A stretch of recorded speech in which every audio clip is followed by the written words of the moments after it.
Como era lógico, esperar de un tipo de literatura tan estrechamente ligado a las emociones primitivas, el cuento de horror es tan antiguo como el pensamiento y el habla de los humanos. Hola, mi nombre es Ana Valeria Vadillo Reyes, mejor conocida por Pony, y me encantan las historias de terror.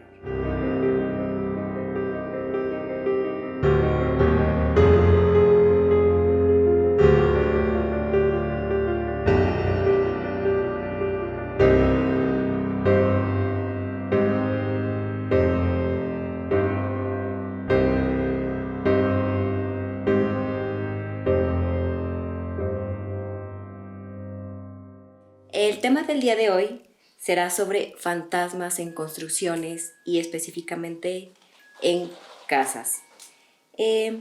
Porque este tema resulta ser de parte de un previo que era del capítulo anterior y que decidió darse continuidad porque el mundo de los fantasmas es muy complejo, es muy amplio y tiene demasiadas aristas que se pueden abarcar. Y nos preguntamos otra vez, ¿por qué le tenemos miedo a estas historias? Bueno, Lovecraft menciona que los recuerdos de temor y los recuerdos desagradables siempre se recuerdan muchísimo más que las memorias agradables y que las memorias felices. Entonces, nuestra mente lo primero que relaciona es el miedo y el temor como método de supervivencia. De hecho, los italianos mencionan que el miedo es la figlia de la muerte, o sea, la hija de la muerte. Y estos fantasmas o muertos que en este capítulo o en este episodio vamos a mencionar, se encuentran atrapados entre cuatro paredes, por así mencionarlo. Porque un hogar o una escuela o un edificio siempre se edifica sobre una raíz que ya se encontraba desde hace mucho tiempo, que ya estaba previamente algo ahí, y las innumerables historias que hay de gente que muere emparedada o que son enterrados en jardines de casas, y que está muy relacionado con estas historias de el temor a ser enterrado vivo y el temor a ser enterrado en paredes, que se supone que son como los dos temores más grandes que según encuestas tienen las personas. Por lo general siempre hay historias urbanas, siempre hay leyendas urbanas respecto a que en una casa o que en una escuela, la famosísima historia de que antes en esta escuela era un cementerio y se aparece una niña en el baño. Es como lo clásico que todos hemos escuchado. Sin embargo, muchas de las edificaciones de ahora y muchas de las casas se encuentran construidas sobre terrenos que ya tenían una historia previa. Podemos recordarlo como ejemplo el Hotel Overlook de la película del Resplandor y la obra del Resplandor de Stephen King. Es un hotel que se encuentra en desgracia o se encuentra maldecido porque es construido sobre un cementerio indio. De ahí que venga como toda la cadena de desgracias de la historia y de la película. Entonces, esta va a ser una constante, que sobre cementerios o que sobre construcciones que antes eran con otro fin, la mancha urbana va creciendo y se resignifican y se retoman estos lugares, estos terrenos. Sin embargo, no se cuenta con que tal vez hay espíritus o fantasmas que ya se encuentran habitando ahí y que es necesario conocer la historia previa para entender qué es lo que pasa dentro de esas construcciones o dentro de esos lugares que muchas veces también quedan abandonados porque es imposible habitarlos. Entonces, también esto es muy importante porque en el folclore y realidad, este libro de Vladimir Prop, este estudioso ruso se encarga completamente de realizar una puntualización sobre qué se refiere cada uno de los temas que el folclore y que los mitos mencionan y que, como mencionaba en el capítulo anterior, el mito es esta historia que se repite una y otra vez para dar explicación a la naturaleza y al ciclo de la vida. Prop en este libro menciona que es necesario realizar o enfatizar, ya sea en objetos o en personas, que recaiga este tipo de símbolo tan importante que es la magia, que tiene que ver esto con fantasmas y construcciones. Voy por partes.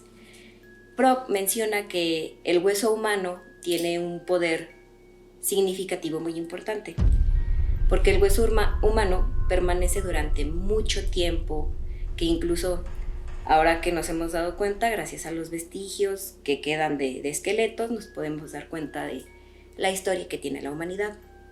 Entonces, el hueso perdura durante siglos, durante millones de años. Entonces, esto permite que la historia no se vaya y que estos mismos huesos relatan sus propias condiciones, su propia naturaleza, sus propias historias. Hay una historia que dice que el hueso tiene el poder de contar la verdad. De ahí viene también como esta parte de esoterismo de la gente que puede leer como los caracoles o los huesos o los dientes. Siempre hay como esta parte mística. En esta historia hay una madrastra que es bruja y decide matar a su hijastro porque él se da cuenta que ella es bruja. Entonces ella decide matarlo, descuartizarlo, lo entierra y el padre, que está sufriendo una gran pena, en un momento que estaba como limpiando el jardín, se da cuenta que son unos huesos, pero no sabe de quiénes son esos huesos. Y estos huesos resultan ser que son mágicos y que siempre apuntan a la persona que a la persona que asesinó a este cuerpo. Y resulta ser que estos huesos son un aspecto de artilugio mágico y siempre apuntan a la madrastra que resulta y que muestra que ella fue quien lo mató. Entonces, la muerte y este simbolismo de la calavera y del esqueleto tienen una carga muy fuerte, porque recordemos que la mancha urbana, conforme va creciendo, va transformando sus cementerios, va transformando sus basureros, va transformando los barrios que eran bajos en altos, y esto va evolucionando. Entonces, muchas ciudades o pueblos que eran pequeños y que el cementerio quedaba ya muy cerca de la iglesia, se construye un lugar sobre este ex cementerio y se mueve el cementerio a otra parte. ¿De acuerdo? Se construye, se vuelve algo nuevo. Sin embargo, los espíritus y los huesos y los muertos permanecen ahí. Entonces, es común y es entendible que todas estas historias de gente que se aparece en una casa y en esta casa no saben por qué se aparece, o gente que siempre hay como, ya mencionábamos, esta misión que tiene el fantasma respecto de querer decir algo o dar un mensaje. Es este deseo de querer comunicar lo que él necesita para poder trascender y poder descansar. Por ejemplo, no sé si se han dado cuenta, pero los albañiles en las construcciones que están en obra negra, por lo general ponen cruces para que no haya accidentes y no haya como contratiempos, ni haya como un mal deseo en esa casa. Es una idea bastante común, al menos en México, y es esta idea católica, ¿no?, que permanece bastante y que es parte de nuestra cultura. Entonces, al menos si vemos una casa con esta cruz, uno lo considera que es parte de una protección, porque era muy común que albañiles morían sepultados o morían en las construcciones y juraban y perjuraban que se aparecían. Entonces, no era como algo que se deseara. También están estas historias urbanas que son como muy conocidas de los mafiosos que deciden como enterrar los cuerpos, o más que enterrarlos, sepultarlos cuando apenas se va a echar una capa de cemento. Entonces tiran los cuerpos en las construcciones y luego se pone la capa de cemento, y de aquí a que alguien vuelva a descubrir eso, pues va a ser muy complejo de que vuelva a aparecer. Respecto a estas historias de personas lapidadas o personas sepultadas o personas emparedadas, me recuerda la historia de El barril del amontillado, de Edgar Allan Poe. En esta historia se desarrolla en el Carnaval de Venecia, en Italia, siglo XVI, XVII, si no mal recuerdo, y es un hombre que tiene por amigo a otro hombre que le gusta la fiesta y que es demasiado bromista y que le gusta apostar y que lo considera como una persona que siempre le está causando molestias. Entonces este hombre, que es como muy tranquilo y muy correcto, llega a un punto de locura en el que en una noche de un baile de Venecia de máscaras le dice: acompáñeme a una de las cavas a recoger un vino que es buenísimo. Entonces deciden bajar a las barricas y le dice: mira, este vino es muy bueno. Y los dos van disfrazados, y es peculiar porque menciona el constante tintineo del cascabel que lleva el otro hombre en el gorrito, porque lleva como un tipo de gorro como si fuera de bufón. Entonces solo se ve como, solo se escucha el tintineo y sus pasos en la humedad. De ahí él decide que llegan como a la barrica deseada, le dice: pruébalo y es muy bueno. Lo prueba y dice: sí, es magnífico, es un vino italiano, y lo lleva como una parte más oculta de este tipo de catacumba, donde hay cadenas, y este hombre, ya al punto de ebriedad, lo encadena, y el otro hombre piensa que es una broma y le dice: qué buena broma es, ya me la creí, bueno, ya suéltame. Pero se ve que el hombre toma como un semblante bastante serio y empieza poco a poco a poner ladrillo sobre ladrillo con cemento, y empieza a dejar emparedado a este hombre que está encadenado, que está como dentro de una pequeña cúpula. Y el hombre, con toda la calma del mundo, empieza a construir su pared, y al último termina emparedando a este hombre, que realmente no era como una terrible persona, sino que simplemente alguien que le desagradaba, y decide emparedarlo y dejarlo olvidado por siempre dentro de la bodega de barricas de ese salón y ese baile. Entonces, una de las muertes, yo creo, más fatales que pueden existir es morir emparedado o morir enterrado, vivo. Esta agonía que es constante, que es la falta de oxígeno, el estar completamente consciente y saber que no se puede hacer más, que estás completamente inhabilitado para poder como salvar tu vida, puede ser como algo bastante desesperante. Y bueno, no por algo son las dos muertes con mayor temor. O sea, la gente lo que más miedo le tiene de formas de morir es morir enterrado vivo o morir emparedado. Entonces, esta idea de aquellas almas que no pueden trascender porque se encuentran encerradas dentro de un lugar físico que antes no era ese lugar físico, sin embargo se transformó, sigue pasando hoy en día.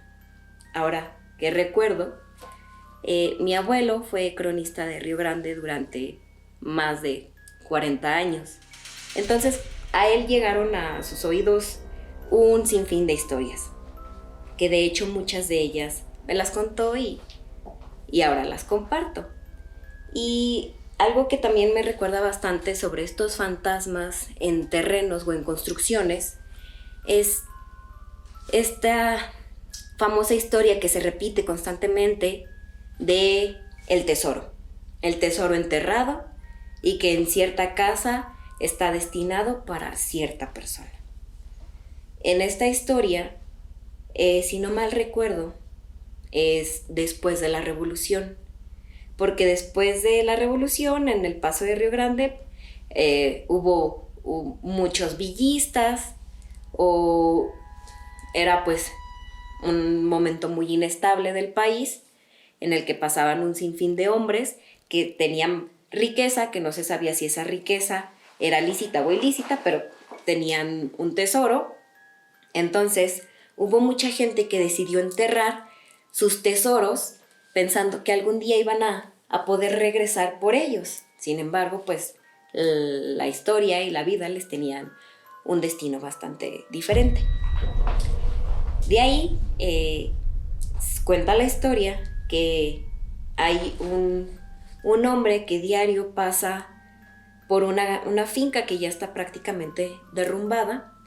Diario pasa para ir a la jornada, pues al campo, y siempre que va de regreso ve por una de las ventanas que está rota un brillo, que algo brilla dentro de esta casa con la luz del sol que refleja, y ve que algo brilla. Le llama la atención, pero dice, esta finca lleva tanto tiempo derrumbada que no creo que pueda haber algo interesante. Sin embargo, un día decide entrar a la finca y son un laberinto de semipuertas o puertas derrumbadas hasta que llega a un cuarto. En este cuarto, él se detiene y lo sorprendente es que de una pared sale una mano con joyas y telas lujosas que le apunta hacia un lugar muy específico del suelo, que es como si fuera para abajo. Entonces este hombre se asusta tanto que decide salir corriendo y dice, no, o sea, no sé qué es lo que acabo de ver, pero esto a mí me da mucho miedo. Al día siguiente decide contarle a su compadre y le dice, bueno, es que ayer entré a la finca que lleva tantos años abandonada y de la pared salió una mano. Entonces el compadre le dice, pero es que eso no es malo, eso es bueno, porque eso quiere decir que es un tesoro que tú tienes que desenterrar. Y este hombre le dice, a mí no me interesa ningún tesoro, yo no quiero desenterrar nada, yo quiero dejarlo así. Entonces, al día siguiente pasa por el compadre para ir al campo. Sin embargo, le dice la mujer que ya salió temprano, salió más temprano de lo acostumbrado, y dice, bueno, lo voy a ver en el campo. Sin embargo, llega y nunca encuentra a su compadre.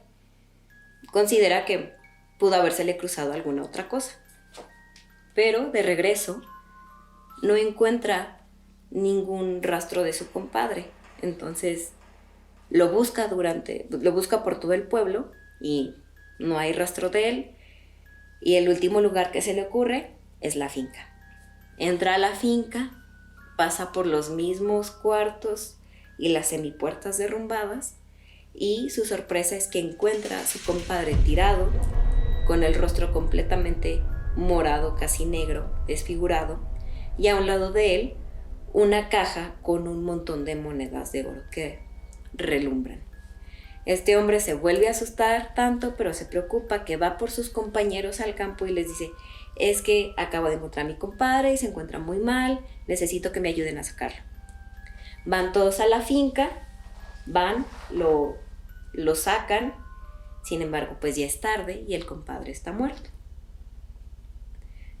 Pasa que ya se encuentran velando al compadre en su casa, en sus pequeños cuartos.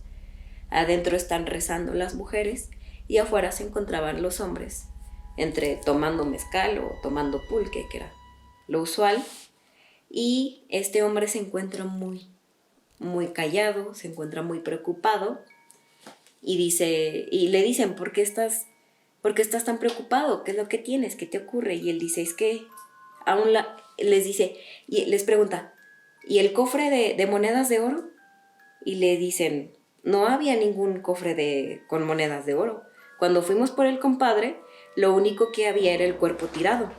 Y él dice, pero es que cuando yo llegué a ese cuarto, él estaba tirado y a un lado había un cofre con monedas de oro. Y le dicen, estás loco, no había ningún cofre con monedas de oro, solo estaba el cuerpo.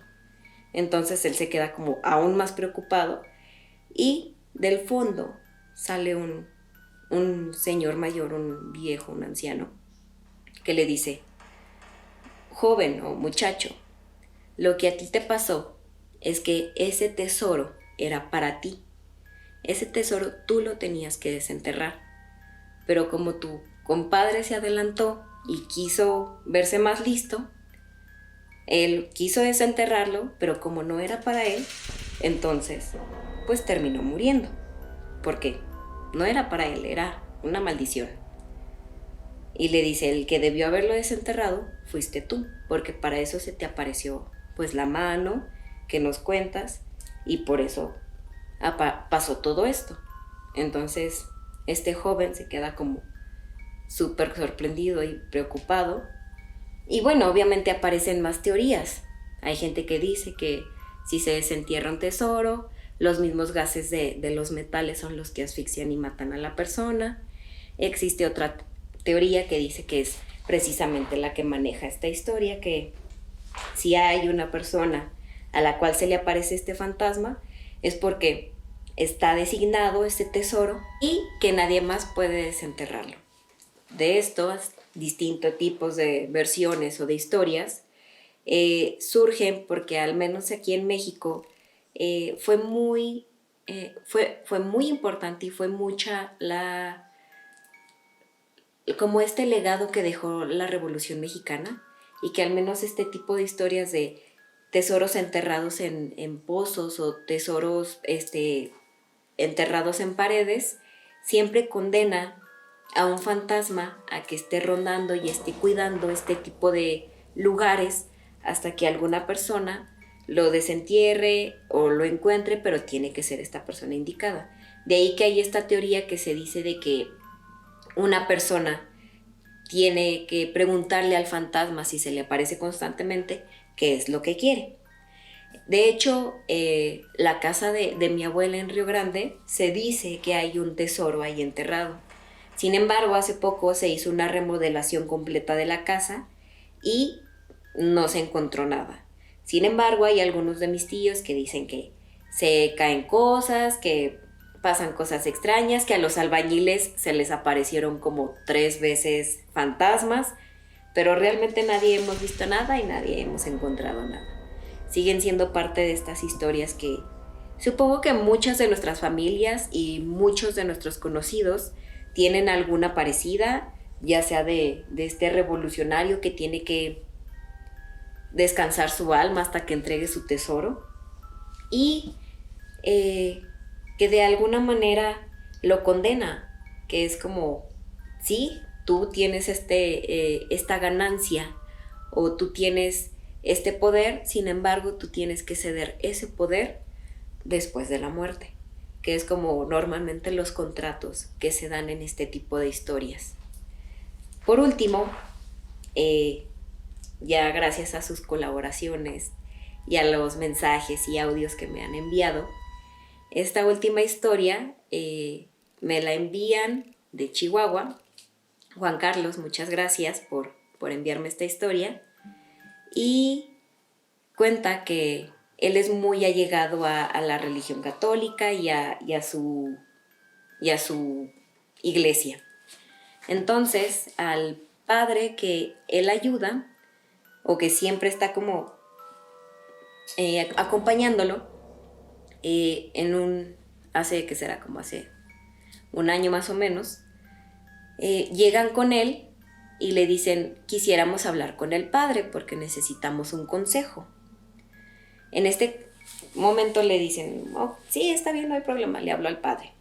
Le habla al padre y esta pareja le dice, mire padre, es que en nuestra casa se escucha que nuestro hijo juega como con un niño, pero pues nunca vemos al niño, y se prenden y se apagan luces y se escuchan como cosas. El padre cuentan que es muy escéptico. Entonces dice, no creo, bueno, obviamente no lo dijo enfrente de los padres, pero dice, no, recen esta oración y con eso se arregla. Bueno, y Juan Carlos pregunta, padre, ¿esto es verdad? Dice, normalmente la gente que viene es porque está asustada de una película, porque se sugestionaron de alguna manera, pero no suele ser como verdad. Todo quedó ahí. Pasan 15 días y esta misma pareja vuelve y le dice, padre, es que las cosas se están poniendo cada vez más complicadas porque se escuchan ya voces, escuchamos ya la risa del niño, escuchamos los pasos y no hubo solución con el rezo que usted nos dio. Bueno, decidió ir a bendecir la casa, le fue a poner agua bendita, que es como lo que por lo general la religión católica suele realizar como método de protección. Entonces, queda así las cosas, piensan que se van a solucionar y como al mes regresa la familia y dicen, realmente ya no podemos más, es extremo lo que está pasando, dice la señora. Yo tengo una silla de bebé porque tengo 2 hijos, uno como de 5 años y otro de meses. Y cuando iba saliendo de la cochera, veo por el retrovisor la sillita y me doy cuenta que en la silla hay un bebé sentado y me da los brazos. Automáticamente yo me asusto muchísimo y empiezo a gritar y me preocupo un montón y pues ya no es normal que haya un niño que no conozco y que no existe y que esté en la silla de bebé. El padre dice, ok, van a preguntar primero qué era antes ahí o quién vivía antes ahí. Entonces van y la administradora de ahí de la iglesia también decide acompañarlos y deciden ir a buscar a la antigua dueña de la casa. Le preguntan, bueno, van, le cuentan lo sucedido y la ex dueña de la casa los deja hablando solos y se mete a su casa. Se realiza un gran desconcierto, dicen, ¿qué está pasando? Y ella sale con un álbum y les empieza a mostrar fotos y empiezan a ver que el niño que está en las fotos es el mismo niño que se le apareció a la señora en la sillita. Y le dicen, ¿qué está pasando? Dice, es que es mi hijo. Y pues mi hijo murió muy chiquito. Pero como me cuentan, pues algo está pasando ahí. Y dicen, oh, esto ya requiere como medidas más complejas. De ahí que surge un tema que después podría abordarse, que son las almas del purgatorio, pero esta idea de estos almas, estos entes, estos fantasmas, que a pesar de que mueren y que hay gente que deja de habitar ese lugar y sin embargo ellos se encuentran atrapados y siguen ahí y es complicado porque no pueden trascender, por decirlo de cierta manera. Entonces decidieron realizar como llamar a un padre que se dedica a exorcismos e hizo un trabajo pues mayor. Desconozco como estos pasos de la Iglesia Católica, sin embargo, pues sé que requirió de más rezo y más como algo más complejo, por así decirlo, porque la verdad les mentiría, pero desconozco completamente. De aquí se puede llegar a esta idea que ya venía mencionando. Los lugares se van resignificando, los lugares se van rehabitando, sin embargo, las historias y las personas que habitaron esos lugares muchas veces permanecen. No se van, no se quita y requiere de un trabajo diferente. Entonces, aquellos fantasmas que se aparecen, aquellos fantasmas que aún no encuentran su descanso y que ya sea que los ayudemos a cruzar, les desenterremos el tesoro o que haya como alguna buena relación con ellos. Entonces, el mejor consejo que les puedo dar es, si se les aparece un fantasma, pregúntenle qué quieren. Por lo general dicen que no pueden hacer daño, pero también existe esta teoría de que el fantasma puede ser más malo que bueno. Sin embargo, sigamos creyendo que el fantasma aún queda un poco de bondad en él. Les agradezco muchísimo por escucharme. La verdad, yo creí que nada más me iba a escuchar mi mamá y mis amigas, pero gracias por escucharme, por estar tan atentos en las redes. Se los agradezco muchísimo. Esto me emociona muchísimo. Obviamente, las sugerencias, comentarios o cualquier cosa que ustedes quieran decirme están en las redes disponibles para que lo hagan. Y les deseo un buen día, una buena tarde, una buena noche y un buen morir. Bye.